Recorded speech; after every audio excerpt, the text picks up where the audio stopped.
I've always talked about with actors, and even actors that are beginning their acting career, if they're interested in it, take your craft seriously. That's exactly what Christopher Reeves did right here. He knew he was skinny going in. He wore the puffy whatever to try and make himself look bigger and stuff. And he was self-aware of that, but he took his craft seriously. There's a lot of people that are like, I'm going to be an actor, and then they show up and that's it. It's like, if you want to be a superhero, you're going to have to do the things to make yourself look like a superhero. Or if you want to be in a movie where you're riding a horse, you have to learn to ride a horse. I mean, there's stuff that you have to do as an actor and be self-aware. And that's what I liked about this clip. And it was like, yeah, it was interesting seeing him talk about Superman, and he was walking around. He wasn't handicapped. Yeah, but plus he spoke about the character with sort of a reverence. That's a lot different than you see now with like the Rachel Ziegler Snow White thing, where she's like, well, that's old and outdated and we're fixing it. He didn't say any of that. Not at all. Justice, American way. He's got the wisdom not to use this, like he said all the right things. It's funny, like he's Superman to me because he was in the movies. I wonder if I would have seen him without having experienced the movies. If I was a casting director, if I would have gone, oh yeah, that's him. Because to me, I see Christopher Reeve and I'm like, oh, obviously they got to hire that guy. He's perfect. He's Superman. He's Superman. Yeah. Yeah, I agree with you. He had a appreciation for the character and what he can add to the character. That's what acting is about. Is yes, there's words on a page and the director's wanting you to say these said words, but you can also put a charm to it. You can also put your own stamp on there of what it is, what you're talking about. That's why yesterday we had a big old, I don't know if you watched it, there was a big old blow up about about actors and everything else. And it's just like they put their stamp of approval on it, especially when you improv and it sounds correct and you can use it in the film.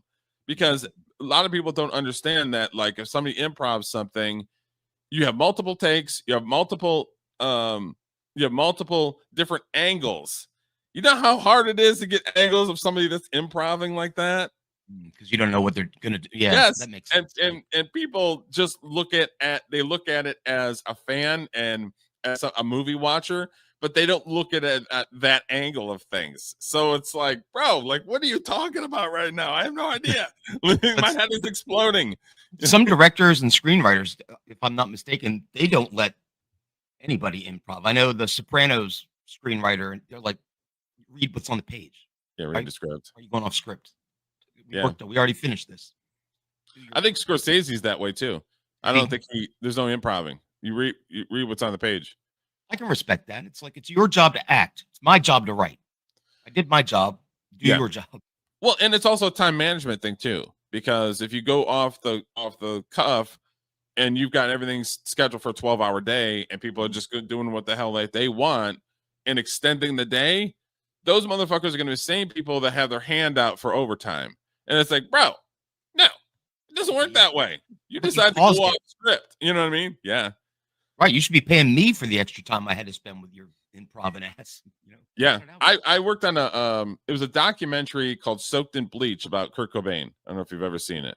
Mm-mm. And I was like a set PA, and then I did a little bit of key set stuff. Key set stuff is working with background and getting people organized and everything else. And I'll never forget the first day we worked like 14 hours or something like that. And the producer was a pretty well-known producer. He did I think he did like The Pianist, the movie The Pianist back in the day. Oh, wow. And he won an Oscar. But he was pretty nice. Like like you could walk up to him and ask him something. He didn't give you an attitude or anything like that. Like I never, like I didn't step out of my way to try to go and BS with him. But like if you had to approach him, he was very approachable. He didn't sit there and like throw shit at you and start yelling at you, And I'm standing there, and he walks up to the cinematographer, and he's like, I understand today's it's the first day. Everybody's trying to get their stuff going and getting everything organized and art department. I get that. He's like, but I need you to follow the shot script. And the cinematographer's like, bro, I'm just trying to get the, some angles and maybe spice it up a little bit. And the dude hands him the shot list. He's like, I need you to follow the shot list. Because he's like, I'll be damned if we're having another 14-hour fucking day. Right. Yeah. Right. And the guy's just like, oh, I'm so sorry, but I was just trying to get my creative stuff. He's like, oh, no, I understand that, but follow shot script. And then the cinematographer had said something, and he said something about like, do you want me to go grab my awards real quick? Or something like that, where yeah, the guy was kind of being lippy, and it's like, I know what I'm doing. I know what I'm doing, dude. You want me to go fucking hand you one of my awards? Just follow the shot script. And the guy's just like, okay. At least the guy listened in the end. He's like, all right, whatever. Well, but the cinematographer was being a dick. And it's like, bro, this is the producer of the project. If he says, I don't need 14-hour days, fucking say, okay, cool. Sort of, yeah, it's like a stay in your lane mentality. Like, exactly. It's not like I'm walking up to him as a key set or a PA being like, bro, how about the, But I was like, I love this fucking producer. Because there's a lot of producers that will kowtow. They will back down because they don't want people to walk. Mm-hmm. Either actors, cinematographers, production people, whatever it is. So a lot of times they'll cave a little bit just to get everybody to keep working because they don't want people to walk out. So a lot of producers will do that. So when I'd seen that, I'm secretly going, fuck yeah, this guy's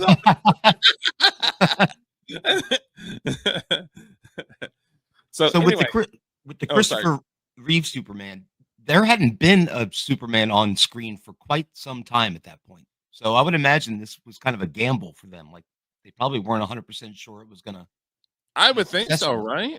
Yeah, because the only memory I have of Superman prior to that is the one with George Reeves that would be on whatever.